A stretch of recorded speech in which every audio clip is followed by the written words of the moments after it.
Rudal-rudal Iran terus menghantam sejumlah lokasi penting di Israel, termasuk Tel Aviv. Iran dengan tegas menolak membuka negosiasi gencatan senjata dengan Israel.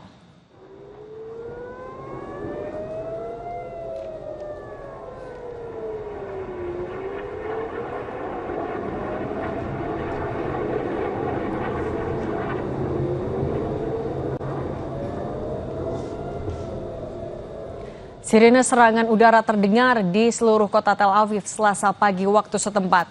Sirine berbunyi setelah media Iran melaporkan bahwa pasukan militer telah meluncurkan rudal ke Israel. Garda Revolusi Iran menyebut pihaknya meluncurkan pesawat tanpa awak hingga rudal dalam serangan tersebut.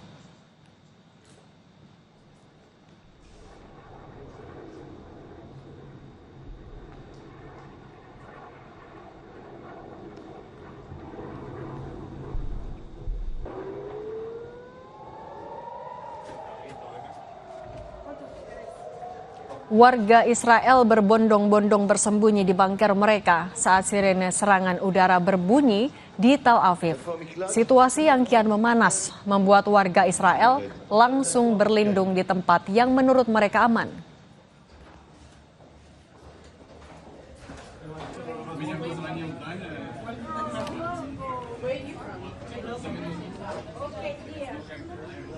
Pasukan pertahanan Israel menginstruksikan warga untuk bergerak menuju tempat perlindungan bawah tanah.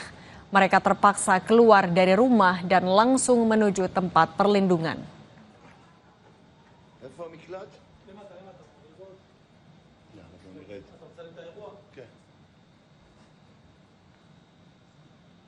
Rekaman udara menunjukkan kerusakan pada bangunan-bangunan di Tel Aviv setelah Iran melancarkan serangan pada Senin dan Selasa dini hari. Satu rudal jatuh dekat konsulat Amerika Serikat di Tel Aviv menyebabkan kerusakan kecil. Iran mengumumkan telah meluncurkan sekitar 100 rudal dan bertekad akan melakukan pembalasan atas serangan Israel terhadap infrastruktur militer Iran pekan lalu.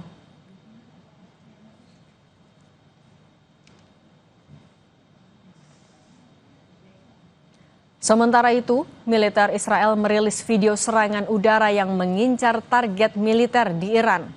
Tampak sejumlah pesawat tempur Iran hancur akibat rudal Israel. Serangan juga ditujukan terhadap konvoi truk yang disebut membawa senjata dan peluncur roket dalam perjalanan ke Teheran.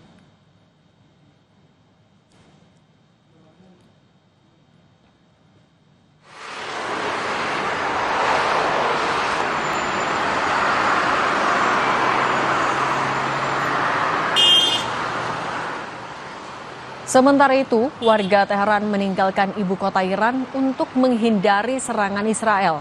Kepergian warga yang bersamaan pada Senin waktu setempat menyebabkan kemacetan lalu lintas yang sangat parah di jalan-jalan utama. Lalu lintas hampir tidak bergerak di jalan raya Teheran menuju utara. Pihak berwenang Iran telah menutup wilayah udara sipil hingga pemberitahuan lebih lanjut karena serangan Israel. Sehingga hanya jalur darat yang jadi satu-satunya jalan keluar dari Teheran.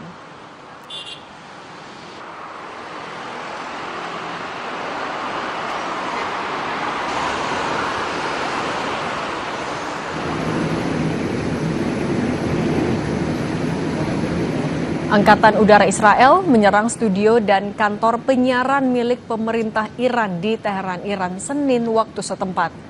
Serangan yang melibatkan sedikitnya 4 bom menghantam gedung pusat yang menjadi markas Departemen Berita.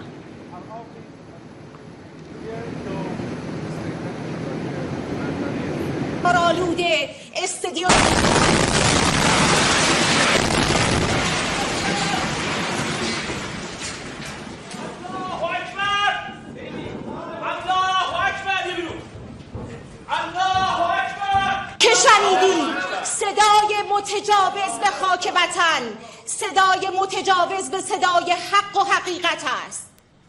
آنچه که ملاحظه کردید، صدایی که شنیدید، فضای غبارآلود استودیو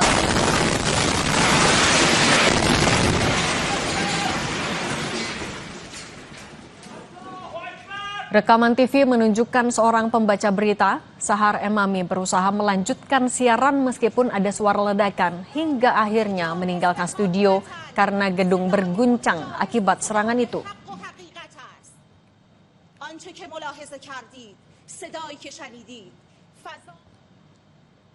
Serangan Israel juga disebutkan telah menyasar rumah sakit Farabi yang berada di Provinsi Kermansyah, Iran bagian barat.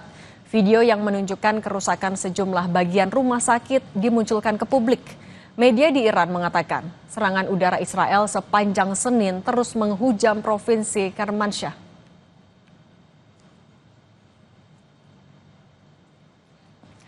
Duta Besar Iran untuk Indonesia, Muhammad Borojerdi, menyikapi konflik negaranya dengan Israel. Borojerdi menegaskan Iran akan terus membalas serangan dari Israel sebagai bentuk bela diri dan pelajaran bagi Israel. Iran menyebut tidak akan melibatkan negara lain sebagai mediator. Iran akan menghentikan serangan Israel jika Israel juga menghentikan serangannya. میانجیگری هم که بعضی کشورها درخواست کردن مثل روسیه مثل خیلی کشورهای دیگه که پیشنهاد میانجیگری کردن در وهله اول باید بگم که ما کشوری در برابرمون نیست که کسی بخواد برای ما میانجیگری کنه. ما اسرائیل رو یک کشور نمیدونیم. ما اسرائیل رو یک رژیم اشغالگر تجاوزگر میدونیم که خاک یک مردم رو تصاحب و اشغال کرده و اشغالگری باید در اولین فرصت تمام بشه. دوم همینه که میانجیگری لازم نیست. تا وقتی به ما حمله میکنند ما جواب میدیم. وقتی حمله نکنند قاعدتاً دیگر جوابی هم نخواهد بود. Bagaimana menghentikan perang antara Iran dan Israel dan bagaimana pula kekuatan militer kedua negara serta kondisi di Teheran saat ini. Kami akan bahas bersama pengamat Timur Tengah Hasibullah Satrawi, ada juga wartawan harian Kompas Iwan Santoso di studio dan Heri Supriyono, mahasiswa Indonesia di Teheran. Selamat petang semuanya waktu Indonesia. Ya, selamat sore. Selamat sore. Oke, saya mau ke Mas Heri dulu. Mas Heri, bisa Anda ceritakan kepada kami seperti apa situasi di Teheran hingga sore hari ini? Ya, di Teheran saat ini situasi masih normal. Ya, toko-toko dan warung masih buka, masyarakat melakukan aktivitas keseharian seperti biasa, pergi ke kantor, pusat-pusat perbelanjaan dan sebagainya. Meski sebagaimana dilaporkan Kompas tadi, sebagian warga Teheran memang memilih untuk meninggalkan kota, pergi ke luar kota yang disebutkan di wilayah utara, begitu juga ada di wilayah lainnya. Tapi secara umum memang kondisi masih aman dan terkendali, dan hari ini pun aktivitas di kantor-kantor selain work from home juga masih banyak yang datang langsung, ya, gitu Mbak. Mas Heri, tapi kalau Anda sendiri bersama WNI lain, adakah arahan dari KBRI kalau berlindung kemana, mekanisme evakuasinya seperti apa? Sejauh ini dari pihak KBRI baru memberikan hotline untuk kami di Teheran, barangkali ada situasi yang kemudian lebih memburuk, itu bisa menghubungi hotline tersebut. Sementara untuk jalur evakuasi ini sudah, seingat saya sudah ditetapkan beberapa waktu yang lalu, ya, beberapa tahun lalu mungkin, jalur evakuasi ini sebelum krisis Iran-Israel pecah. Waktu itu seingat saya ada ketegangan juga, entah karena Jenderal Qasim Sulaimani atau apa waktu itu. Waktu itu dari pihak KBRI sudah menentukan jalur evakuasi dan pos-pos shelter begitu untuk warga Indonesia di Teheran dan seluruh Iran. Jadi kalau menurut saya dari pihak KBRI sudah menentukan jalur tersebut, tapi belum mengumumkan misalnya kondisi siaga 1, 2, 4, 3 itu belum diumumkan, Mbak. Oke. Saya mau ke Mas Iwan. Mas Iwan, kalau tadi Iran bilang sebenarnya tidak akan melibatkan negara lain. Kalau masih berhadapan dengan Israel, mereka mampu kok. Tapi kalau kita membandingkan kekuatan militernya antara Iran dan juga Israel, di mana kekuatan masing-masing?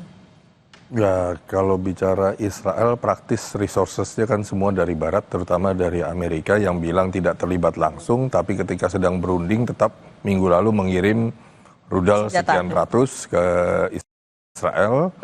Dan kalau Iran, kalau kita lihat dari poros perlawanan terhadap mendukung perjuangan Palestina beberapa tahun terakhir di Suriah, Gaza, Yaman, dan lain-lain, ya salah satu keunggulan mereka ya bagaimana mereka bisa mengembangkan rudal, pesawat tanpa awak yang kemudian juga jadi contoh ya untuk dikembangkan juga oleh Rusia dan China itu.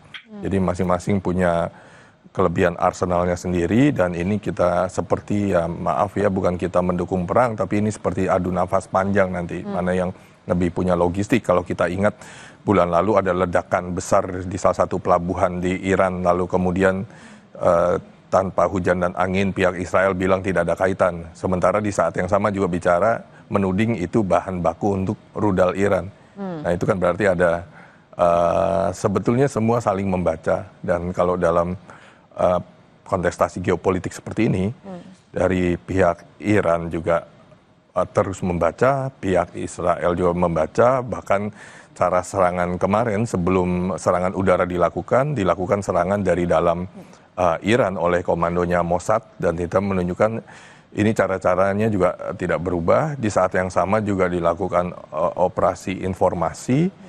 Operasi informasinya kan kalau kita lihat seperti perang Teluk kan dari Pentagon ada ungkapan separuh dari operasi tempur itu dilakukan di media, menciptakan persepsi. Dan ini bagaimana apa yang terjadi hari ini di Iran soal senjata nuklir dan lain-lain, ini seperti yang terjadi di Irak zaman Saddam Hussein. Bagaimana ada senjata pemusnahan massal yang sampai hari ini tidak pernah ada. Gitu. Saya ke Mas Satrawi dulu, Mas Satrawi, tapi menurut Anda apa yang terjadi? Kenapa penetrasi dari Israel sendiri bisa begitu dalam sehingga yang ditargetkan langsung ke tokoh-tokoh militer yang memang sudah ditargetkan gitu oleh Israel? Ya, yang pertama Mbak, sebelum kita lebih dalam menganalisa secara politik ataupun militer tentang perang ini, saya selalu ingin berangkat dari empati kepada korban dari kedua belah pihak. Karena terus terang perang itu di mana-mana perih dan berita. Dan sekarang seperti laporannya Kompas tadi, itu warganya udah banyak jadi korban kehancuran di mana-mana. Orang-orang Iran banyak eksodus pakai mobil, orang-orang Israel banyak eksodus pakai laut. Sehingga ada kayak semacam satire di Arab itu, orang Israel dulu datang ke Palestina dari laut, mereka sekarang pergi juga dari Israel ke laut. Ini sebenarnya satire, kesakitan yang menaut di antara bangsa-bangsa di Arab tentang apa yang sudah terjadi. Jadi kita harus berempati dengan apa yang terjalani oleh kedua bangsa dan saya berharap ini tidak terus meningkat dan semoga segera ada formula menuju rasionalitas perdamaian bagi semua. Nah yang kedua menjawab pertanyaan Mbaknya, kenapa kok Israel bisa semakin dalam atau sangat dalam masuk ke pertahanan Iran? Menurut saya terlepas dari berbagai macam pencapaian yang dilakukan oleh Iran, termasuk di hari kelima ini, yaitu dengan mencapai target-target Israel secara langsung, Tel Aviv itu porak-poranda di mana-mana itu tidak terjadi sebelumnya. Terlepas dari keunggulan-keunggulan itu, ada satu hal yang menurut saya dari Iran ini tidak kunjung diperbaiki semenjak dari katakanlah tahun 2024 atau 2023 kejadian daripada serangan 7 Oktober di Hamas, yaitu kecolongan dari sisi intelijen. Saya melihat sekarang ini berbagai macam keberhasilan Israel karena mempunyai basis atau data informasi intelijen yang sangat cukup. Jadi memang secara pola serangan di antara kedua belah pihak akhirnya mirip. Kalau Israel menggunakan serangan pesawat tanpa awak, pesawat siluman dari ketinggian yang tak sedang belum melembung, tapi di darat dia menggunakan operasi intelijen. Yang tadi Mas Iwan juga berperan di dalam melakukan operasi-operasi. Nah, sebentar tenang. Hal yang sama juga dilakukan oleh Iran. Iran dalam melakukan serangan ke Israel sama, dia menggunakan proksi. Walaupun sekarang juga tidak terlalu efektif. Ada Hizbullah, ada Hamas, ada Houthi. Ini sebenarnya perpanjangan tangan daripada Israel yang ada di kita yang sepanjang tentang Iran. Oke, tahan dulu Mas Satrawi. Tadi kita juga membahas soal, Mas Satrawi tahan dulu. Tadi juga dibahas soal informasi intelijen dari Israel. Kenapa akhirnya bisa menyasar pejabat-pejabat militer? Nah, sebenarnya seberapa hebat intelijen dari Israel dan bagaimana tadi penetrasi mereka ke dalam Iran itu seperti apa? Kalau kita lihat pengalaman sebelumnya operasi intelijen, jadi di Israel intelijen dalam negeri ditangani Shin Bet, intelijen luar negeri ditangani Mossad. Jadi sebelum perang tahun 67 pun intelijen Israel itu sampai menyusup masuk ke pemerintahan Suriah, yang semua data yang diberikan begitu mendalam. Nah, hal yang sama karena di diaspora Israel itu kan dari seluruh penjuru dunia. Jadi banyak orang-orang yang tinggal di Persia, di Irak, itu mereka yang melakukan aliyah hijrah ke Israel itu menjadi sumber data, tapi juga punya jaringan, dan orang-orang jaringan Yahudi setempat itu menjadi sayanim, kemudian mereka membuka jalan untuk membuka jaringan di masyarakat setempat. Dan bahkan mereka terkadang harus memposisikan diri menjadi pihak lawannya. Jadi dia sama sekali menghilangkan identitasnya sebagai orang Yahudi dan menjadi betul-betul oke, saya menjadi diri yang lain. Itu jadi betul-betul, dan itu dilakukan bertahun-tahun dan sangat mendalam. Dan makanya juga ada markas Mossad yang akhirnya ketahuan di Teheran ya. Saya mau ke Mas Heri juga, Mas Heri. Tapi dengan kondisi seperti saat ini, kalau tadi kata Mas Iwan, ini bisa jadi perang yang nafas panjang, saling mengambil nafas yang panjang. Mas Heri, tapi eksodus di sana seperti apa? Apakah sebegitu banyaknya memang warga Iran yang berusaha keluar dari Teheran? Kalau saya amati tidak begitu banyak ya Mbak ya. Memang jalan-jalan padat. Namun saya juga sempat beberapa kali bertemu dengan sejumlah orang Iran yang memang memutuskan untuk tidak evakuasi atau tidak keluar kota. Mereka memilih tinggal di Teheran saja. Dan jumlahnya cukup banyak menurut saya, sehingga kalau misalnya di media-media digambarkan seolah-olah terjadi eksodus besar-besaran, itu juga nggak terlalu tepat. Karena yang kita lihat juga masih cukup banyak yang tinggal di Teheran sampai saat ini, termasuk kan kedutaan-kedutaan besar negara-negara asing di Teheran juga sejauh yang saya tahu belum sampai mengumumkan situasi siaga seperti itu.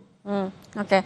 Saya mau balik lagi ke Mas Iwan. Mas Iwan, kalau kita juga melihat logistik yang dimiliki oleh masing-masing negara, seberapa panjang nafas yang bisa mereka ambil dalam perang ini sebenarnya?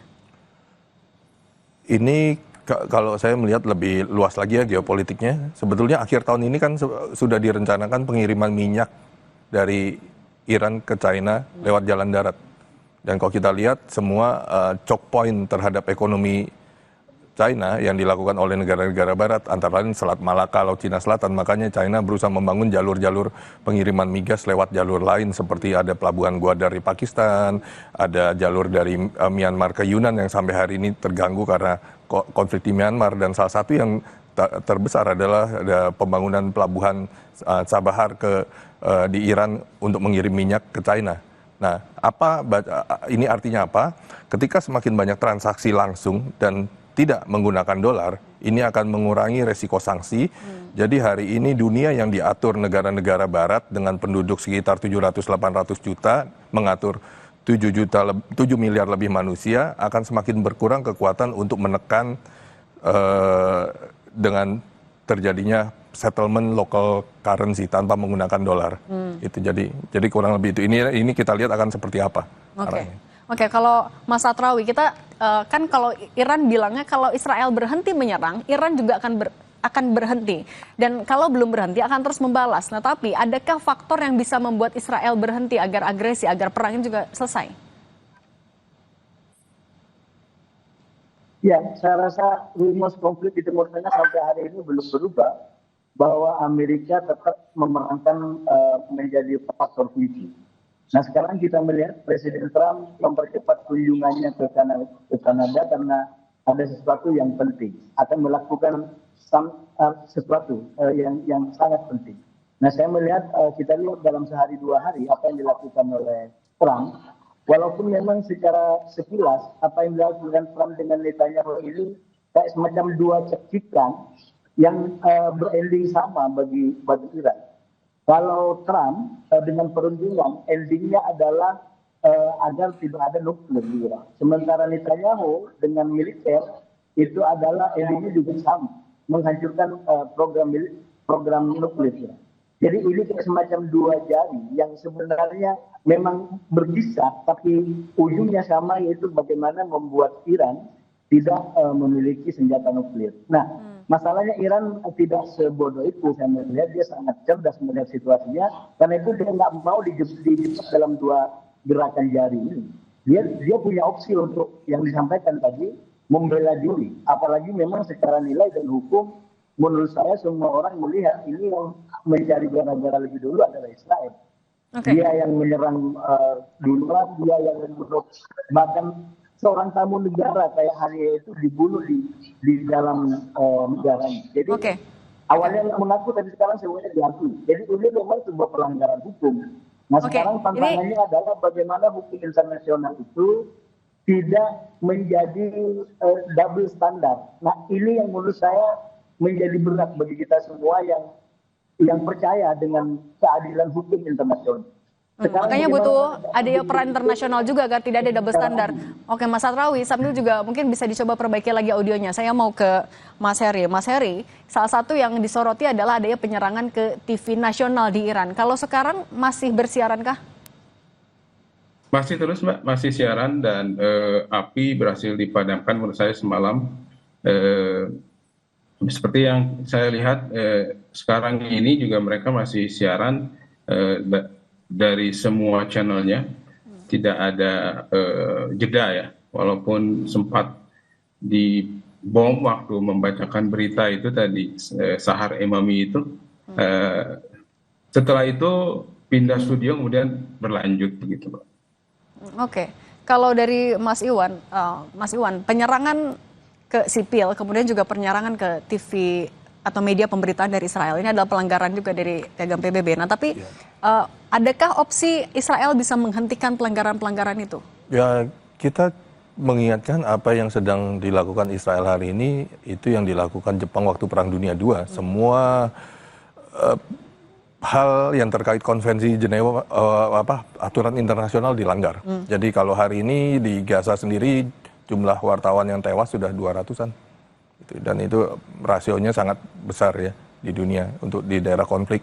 Jumlah wartawan tewas seperti itu, dan seperti apa sebuah negara, dan ditambah lagi Perdana Menteri Netanyahu selalu menyatakan tentara Israel adalah tentara moral army. Jadi kita lihat bagaimana moral army menjalankan operasinya.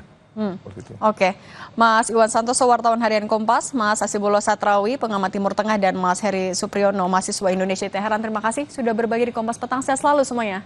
Terima kasih. Sama-sama. Kami akan kembali dengan informasi lain di Kompas Petang usai jeda, saudara. Kejaksaan Agung menyita 11,8 triliun rupiah yang merupakan pengembalian kerugian negara terdakwa korporasi Wilmar Group dalam kasus